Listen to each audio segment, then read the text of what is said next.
3 seconds.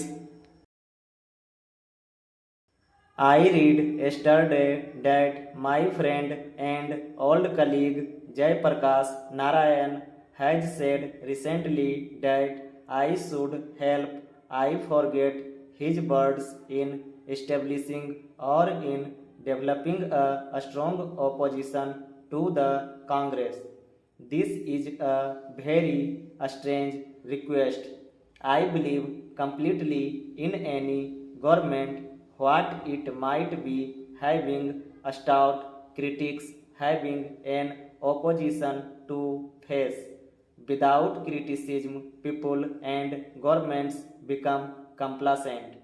The whole parliamentary system of government is based on such criticism. The free press is also based on criticism. It would be a bad thing for us if the press was not free to criticize, if people were not allowed to speak and criticize government fully and in the open. It would not be parliamentary government. It would not be proper democracy. I welcome criticism in parliament. In fact, we welcome criticism from our own party members. The amount of room we have in our own party for criticism of government's policy is great. But when Jai Prakash ji says that I should build up an opposition, does he want me to build up a bogus thing to oppose the Congress? What value or what virtue will that have? With all respect to Jai Prakash ji, the example is not a good one. There was no democracy in Turkey, real or even unreal. It was a dictatorship. Does he want that kind of thing to happen in India? The point is that the opposition should have the first opportunity to express its opinion in the press and on the platform and to fight elections. I cannot canvass for the PSP or the Communist Party. They have the first opportunity to do so. The Election Commission is independent of government. It is open to you, to any of you, to vote as you like. You know that there is no question of pressure or coercion. I do submit that we in India have a greater degree of freedom in elections and in things other than elections than almost any other country in the world. There may be a few countries which have the same freedom as we have, but a far greater number of countries in the world have no such freedom. We have it, and I am proud of it, and I am sure it will continue. I want every type of opposition to go and apply to the people. The people should decide to whom they shall vote for here. Jai Prakash ji says it would be good for the Congress to be defeated. I might perhaps agree that it might be good for the Congress to be defeated, but surely the question is not for us but for the people. The issue is what is good for that country, not what is good for the Congress.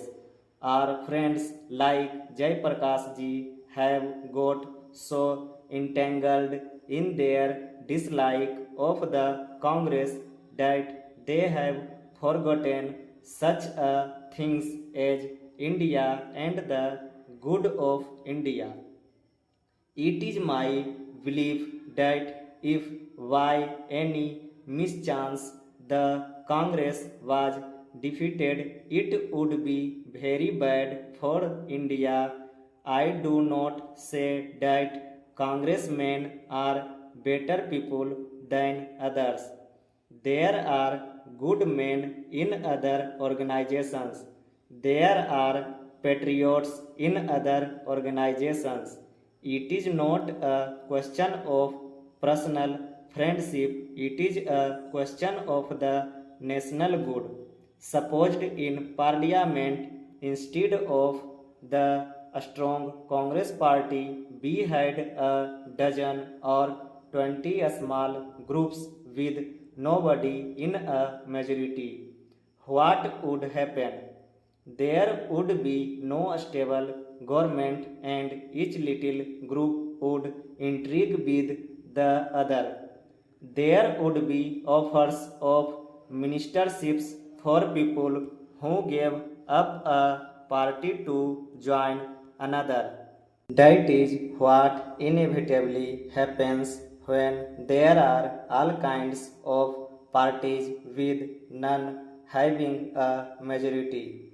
I can give you instances where countries are failing because of the failure to get a stable government.